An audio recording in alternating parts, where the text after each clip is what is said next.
Let me make something absolutely clear. I'm a big fan of the Salafi movement insofar as the Salafi movement upholds the methodology of Imam Ahmad in fiqh and aqidah. When it comes to that Salafism, I'm a fanboy. But as we saw, the Salafi movement is not just Imam Ahmad and Ibn Taymiyyah. So if you ask me, what do I think of Sheikh Al-Albani, Ibn Uthaymeen, and Uthman al-Khamis, I have a great deal of respect for these Salafi scholars, even if I don't agree with everything they teach. But if you ask me about other Salafis like Abu Mus'ab al-Zarqawi, Abu Bakr al-Baghdadi, and other ISIS figures, then no, I obviously don't respect them and I condemn them as deviants. If you ask me about takfiris like Muhammad Shamsuddin or this Dimashqiyya and other Salafis who takfir great imams like Imam Ghazali, Nawawi, Ibn Hajar, and others, then no, I find them disgusting. And if you ask me about Madkhalis like Muhammad Raslan or Sulaiman al-Ruhaili, they're also disgusting bootlicking deviants, palace scholars. There's nothing strange about making these distinctions between different Salafi groups. In fact, Salafis themselves make these distinctions among themselves. But what is not often recognized by Salafis is that the worst tendencies of Salafism come directly from Ibn Abdul Wahhab. Both Madkhalism and ISIS should be seen as the rotten fruits of the Najdi Dawah. Madkhalis, for example. To learn more about Madkhalis, watch our video essay, The Madkhali Virus. The key characteristic of the Madkhalis that they take from Ibn Abdul Wahhab is undying loyalty to the House of Saud. Just like Ibn Abdul Wahhab tied himself and his dawah inextricably to Ibn Saud, similarly the Madkhalis have redefined all of Islam to mean complete subservience to Gulf monarchies. Also, following in the footsteps of Ibn Abdul Wahhab, the Madkhalis have extreme hatred for the Ummah. If you've ever had the displeasure of dealing with these bootlickers, you know this well. The only Muslims they have any brotherly kindness for are Muslims who pledge allegiance to the Saudi monarchy.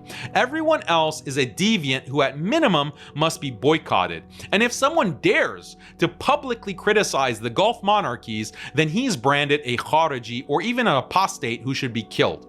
This is how Madkhalis, following in the footsteps of Ibn Abdul Wahhab, have made the blood of all Muslims licit. It's hard for me to understand how any Salafi who sees the deviance of the Madkhalis could also admire Ibn Abdul Wahhab. Ibn Abdul Wahhab was like a Madkhali on steroids. He was the ultimate Madkhali. He literally takfired Huraymila for daring to leave Ibn Saud's coalition. From day one, Ibn Abdul Wahhab enmeshed his definition of Islam with the political power of the House of Saud, even ensuring that his family would have official religious roles in future Saudi regimes. Without a shadow of a doubt, the Madkhalis and the entire state religious establishment in Saudi are the direct result of Ibn Abdul Wahhab's deviance. The only group that openly preaches and teaches the full Khariji doctrine of Ibn Abdul Wahhab today is ISIS. Let me make it absolutely clear, most supporters of Ibn Abdul Wahhab completely reject ISIS, but this is due to an ignorance of Ibn Abdul Wahhab's actual views and history. If they actually knew Ibn Abdul Wahhab's views and history, they would immediately recognize that Ibn Abdul Wahhab was the 18th century version of ISIS. People might think, well, Daniel is just biased against the Najdi Dawah, so he's comparing it to ISIS. But the reality is, ISIS themselves explicitly say that they're the true followers of Ibn Abdul Wahhab. This is what Cole Bunzel points out in a recent academic book titled Wahhabism, published in 2023 by Princeton University Press. Bunzel says, The centrality of Wahhabism to the jihadi Salafi movement became even more evident with the rise of the Islamic State in the 2010s. When the Islamic State came to the world's attention in 2013, its fidelity to Wahhabism was loudly trumpeted by its official representatives and online supporters. The recruits in Islamic State training camps were made to study textbooks about Wahhabi creed. In the summer of 2015, the Islamic State's official publishing house began the printing of classic Wahhabi texts from Ibn Abdul Wahhab's Arba' Qawaid fi ad-Din and Kashf al-Shubuhat. The purpose of printing these texts was to inculcate in the new generation of jihadis a proper understanding of Islamic belief, one that was exclusivist and militant. In the introduction to one of these works, the anonymous editor likens the Islamic State to the early Wahhabi dawah, claiming that the Islamic State is again renewing Tawheed, Jihad, and the Sunnah as the Wahhabis had done before. The official scholars and wicked preachers in Saudi Arabia, by contrast, have forsaken the Wahhabi heritage. They lyingly ascribe themselves to the Imam Muhammad ibn Abdul Wahhab, knowing full well that today the Islamic State, its dawah and its jihad are an extension and embodiment of the mission of Tawheed and Jihad initiated by the Messenger of God and his companions and renewed by Ibn Abdul Wahhab and his descendants.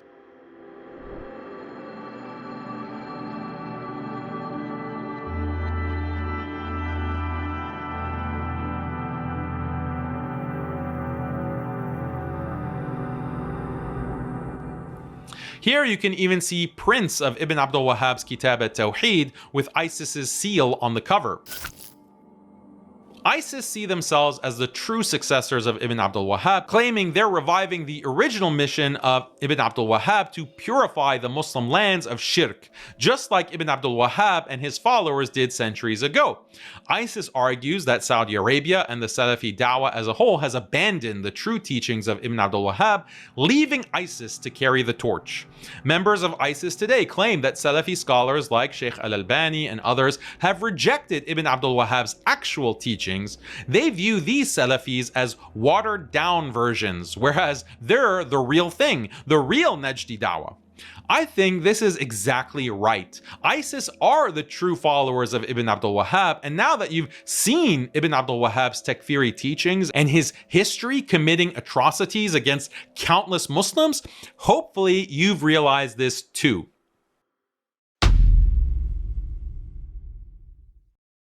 Other than Madkhalis and ISIS, a third prominent group of Wahhabis are known as the Haddadis. Like Ibn Abdul Wahhab, the Haddadis are ultra-sectarian and embrace mass takfir of Muslims. Haddadis today have caused a huge amount of fitna because they go online to takfir great Sunni scholars like Al-Ghazali, Ibn Abd al-Salam, Al-Nawawi, Al-Subki, Ibn Hajar, and Al-Suyuti.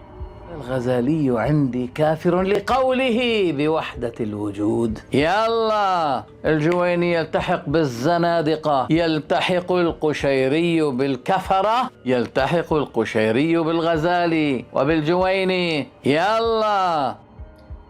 أنا أقول لكم جميعا، أنا سبب تكفير السيوطي هو قوله إنه استغاث برسول الله صلى الله عليه وسلم، وهو كلامه الفاحش الذي جعل آيات القرآن الكريم جعلها في وصف أعضاء تناسلية للمرأة والرجل، هذان المناطان للتكفير. إن جاء برد علمي ينفي عن السيوطي الكفر، رد علمي، فعند ذلك أرجع إلى قوله وأتراجع عن قولي في تكفير السيوطي. والنووي الذي مات لا يعرف ربه معرفة حقيقية إمام. قبح الله هذا الفكر. تمتحنون المسلمين بإنسان ينكر صفات ربكم يا أيها الفسقة، يا أيها الجهلة. يقول لك رياض الصالحين، هم عندهم رياض فاسدين. ويأتي من يقول أين علماء الأزهر وهو مركز وهي جامعة أسست على الشرك والكفر من أول يوم إلى هذا اليوم. أقسم بالذي رفع السماوات بلا عمد ترى أن أبو جهل وأبو لهب صح عقيدة من هذول اللي يدرسون في الأزهر. What is the basis for this takfir? As we've seen, Ibn Abdul Wahhab justified mass takfiring Muslims by claiming they had fallen into shirk. However, shortly after the life of Ibn Abdul Wahhab, his followers added a second justification for mass takfir, namely the doctrine of Allah's attributes or sifat. The Quran and Hadith describe Allah as having different attributes. Allah is described as having a face, eyes, and hands. He's also described as loving, hating, and being located above the world. But how should these descriptions be interpreted? Should they be interpreted literally or metaphorically? For instance, when we read in the Quran that Allah has a hand, does this mean that He has a literal hand? Or is hand simply a metaphor for Allah's power? Throughout history, Muslim scholars have differed on how to interpret Allah's attributes, which led to the emergence of three different theological schools: the Ahl al-Hadith, the Ash'aris, and the Maturidis. Ibn Hanbal, Ibn Taymiyyah, and Ibn Abdul Wahhab all belong to the Ahl al-Hadith, who incline more towards literalistic interpretations. However, historically, most Muslim theologians have been Ash'aris or Maturidis, with Ash'aris being the biggest group. Ash'aris and Maturidis incline towards metaphorical interpretation.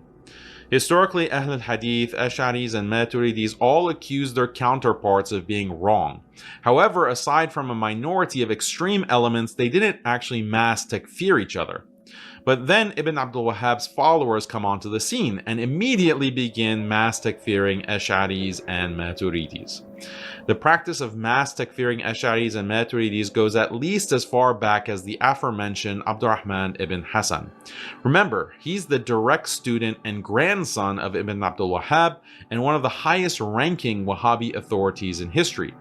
Abdurrahman makes mass takfir of Ash'aris when he states, "And this sect, which affiliates itself with Abu Hassan al-Ash'ari, has described the Lord of the worlds with the attributes of being non-existent and inanimate. Indeed, they have committed a grave falsehood against Allah and have opposed the people of truth from among the Salaf, the Imams, and their followers. Thus, this sect, which has deviated from the truth, its devils have devoted themselves to diverting people from the path of Allah. They have rejected Allah's oneness and divinity and permitted polytheism, which Allah does not forgive.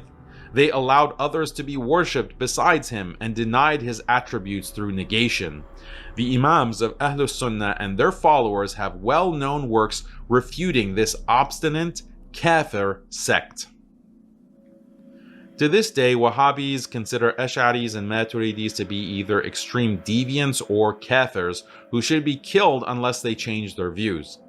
These Wahhabis go online to generate endless fitna by attacking Muslims for supposedly not having the correct understanding of Allah's attributes, and then mass takfiring these Muslims as well as the great scholars of Islamic history.